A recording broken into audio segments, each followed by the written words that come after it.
할렐루야. 오늘 수요 예배에 함께 하시는 성도님들을 환영합니다. 오늘 하나님께서 우리에게 주신 말씀은 잠언 10장 22절로부터 26절 말씀입니다. 잠언 10장 22절로부터 26절 말씀 봉독하겠습니다. 여호와께서 주시는 복은 사람을 부하게 하고 근심을 겸하여 주지 아니하시느니라. 미련한 자는 행악으로 낙을 삼는 것 같이 명철한 자는 지혜로 낙을 삼느니라. 악인에게는 그의 두려워하는 것이 임하거니와 의인은 그 원하는 것이 이루어지느니라. 회오리 바람이 지나가면 악인은 없어져도 의인은 영원한 기초 같으니라. 게으른 자는 그 부리는 사람에게 마치 이의 식초 같고 눈의 연기 같으니라. 아멘.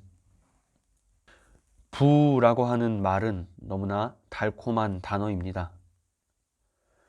그러나 이 부라는 것이 때론 우리의 삶을 흔들고 괴롭히는 무서운 존재로 변하기도 한다는 것은 치열한 삶을 살아오신 성도님들 모두가 알고 계실 것입니다. 세상 누구나 행복하고 성공적인 인생을 살기를 원합니다.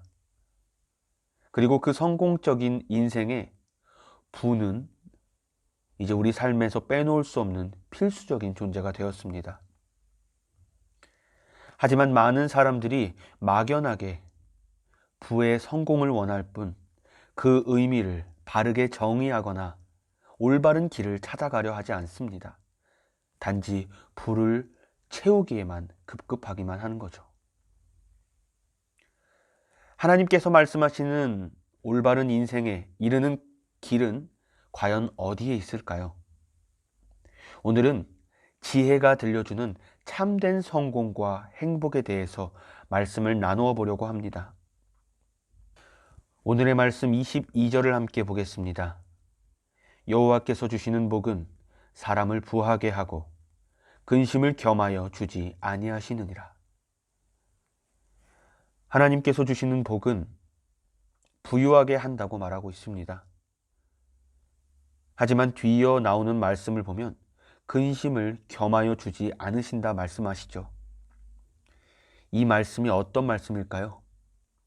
하나님의 복을 받은 사람에게는 근심이 없게 하신다는 말씀이시고, 반대로 하나님의 복을 받지 못한 자에게는 풍부함이 있을지라도 근심을 허락할 것이라는 말입니다. 근심은 참 다양한 모양과 상황으로 우리의 삶에 들어오고 있습니다.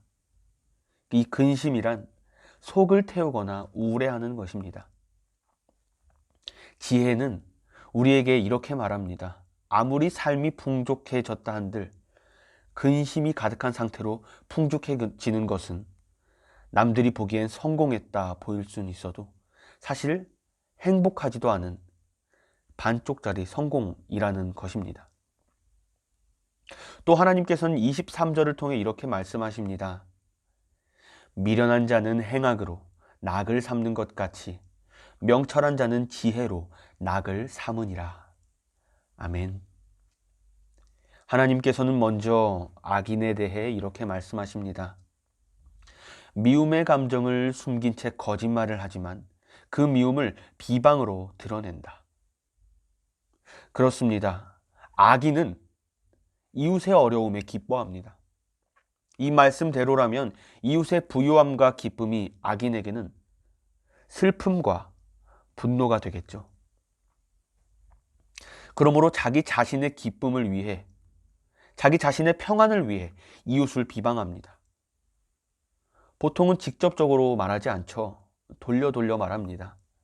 내가 그 사람을 싫어하지는 않지만으로 시작해서 결국엔 그 사람 못됐어, 그 사람 잘못했어 라고 마무리합니다. 저 또한 악인의 자리에서 어리석은 기쁨을 누렸던 적이 있습니다.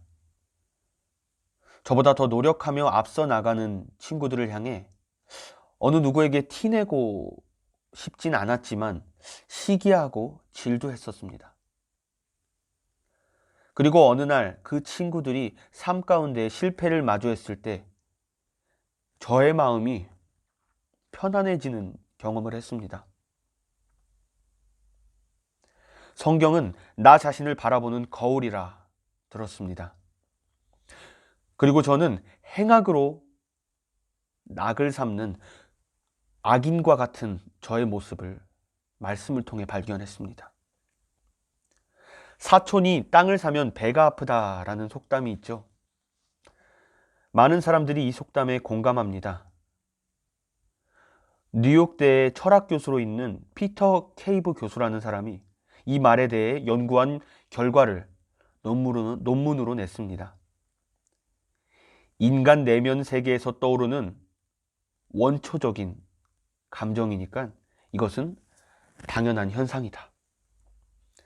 누군가를 시기하고 질투하는 그 마음은 이상한 게, 잘못된 게 아니라 하는 거죠. 하지만 우리 그리스도인들은 이 연구 결과에 위안을 삼아서는 안 됩니다. 그래, 시기가, 질투가 생기는 것은 당연한 거야. 아니요. 이웃을 시기하는 동안 우리 자존감과 자존심은 다치고 있습니다. 그리고 시기와 질투는 원망과 분노를 만들어냅니다. 결국 우리는 시기와 질투를 없애기 위해 수단과 방법을 가리지 않고 나의 부와 명예를 채우기 위해 노력하게 됩니다. 하나님께서는 말씀하셨습니다. 의인은 절제된 말로 타인의 허물을 감추어 줄 뿐만 아니라 지혜의 말로 힘을 북돋아주는 사람이다. 타인의 허물을 감추어 주고 힘을 주어 새롭게 삶을 살아갈 수 있는 힘을 주는 사람들을 의인이라 말하고 계십니다. 이처럼 그리스도의 피에 힘입어 새 생명을 얻고 살아감을 믿는 우리 그리스도인들의 구별된 삶은 경솔하고 어리석은 말을 버리고 옳고 유익을 끼치는 말을 하며 악인들과는 다르게 구별되어 살아간다는 것입니다. 악인 그리고 의인에게도 즐거움은 존재합니다. 모두가 즐거움을 느끼고 있지만 이 즐거움에도 차이가 있습니다. 마음과 생각이 부족한 어리석은 자가 느끼는 즐거움과 명철한 삶을 살아가고 있는 지혜 있는 자가 느끼는 즐거움에는 분명한 차이가 있습니다. 24절의 말씀을 보겠습니다. 악인에게는 그의 두려워하는 것이 임하거니와 의인은 그 원하는 것이 이루어지느니라.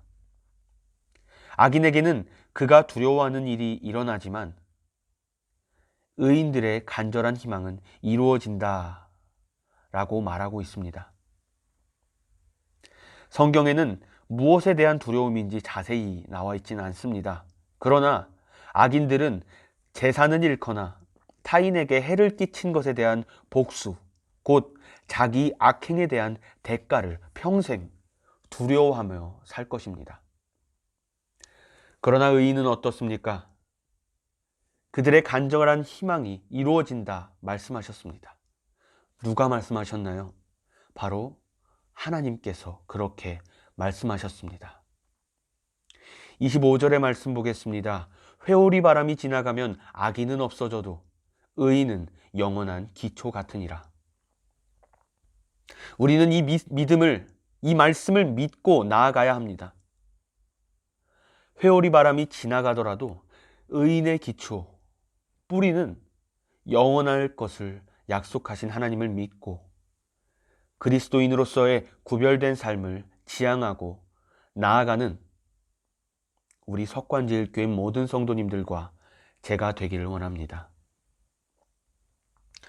오늘 말씀에서 말하는 이 부에 대한 말씀을 조금만 더 이어가겠습니다. 이 부는 복의 일부입니다. 자신과 가족, 이웃을 가난과 궁핍으로부터 지켜줄 수 있습니다. 하지만 불의한 부는 무익하고 근심과 불행을 초래합니다. 성공과 행복을 원한다면 적은 재물이라도 정직하게 벌고 선한 일에 사용해야 함을 말씀을 통해 우리는 알 수 있습니다. 사랑하는 우리 성도님들, 먼저 나의 삶이 진정 정직한 부를 채워가는 삶이었는지를 고민해보는 시간을 오늘 말씀을 통해 갖길 원합니다. 하나님을 믿고 따르는 사람이면 하나님의 말씀에 기뻐해야 합니다. 그러나 두려워하는 마음 또한 가지고 있어야 합니다. 정직하지 못한 악인에게는 두려운 일이 회오리 바람처럼 닥쳐오고 역경을 견디지 못해 침몰할 것을 말씀하셨습니다. 지금 이 순간이라도 하나님 앞에 놓여진 우리의 모습을 냉정하게 바라보며 우리의 진정한 뿌리가 무엇인지 고민해보는 우리 모두가 되기를 원합니다. 의인은 장수하고 소원하는 바를 이루며 역경 속에서 흔들리지 않습니다. 하나님께서 힘과 피난처가 되어 주시기 때문입니다. 눈에 보이는 현실에 흔들리지 말고 하나님께서 인도하시는 먼 길을 바라보며 의의 삶을 택하는 우리 성도님들이 되기를 원합니다. 하나님의 말씀 안에서 의롭게 삶을 살아갈 때 참된 성공과 행복에 이를 수 있습니다. 거짓된 부의 채움은 근심과 불안을 만들고 우리를 지치게 하며 평안과 기쁨을 빼앗아 생명을 소진시킬 것입니다. 그러므로 우리는 우리의 언어와 재물이 의롭게 사용될 수 있도록 영적인 훈련을 게을리해서는 안 됩니다. 마지막 절 26절 함께 보겠습니다. 게으른 자는 그 부리는 사람에게 마치 이에 식초 같고 눈에 연기 같으니라. 하나님께서는 악인을 향해 식초 같고 눈에 연기 같다 말씀하십니다. 경건의 삶을 무시하고 게을리 살아가는 사람들을 가리키는 말입니다. 우리의 석관제일교회 모두가 경건의 삶을 게을리하지 않고 정직한 부와 정직한 삶을 살아내기 위해 부단히 노력한다면 하나님께서는 우리에게 무너지지 않는 힘을 주실 것이고 그의 나라를 약속하실 것입니다. 매일매일 하나님과 동행하는 경건의 삶을 살아가기 위해 노력하는 우리 모든 성도님과 제가 되기를 바라며 기도로 말씀을 마치겠습니다. 사랑과 은혜가 충만하신 하나님 아버지, 먼저 우리에게 귀한 삶을 허락하여 주신 주님께 감사드립니다.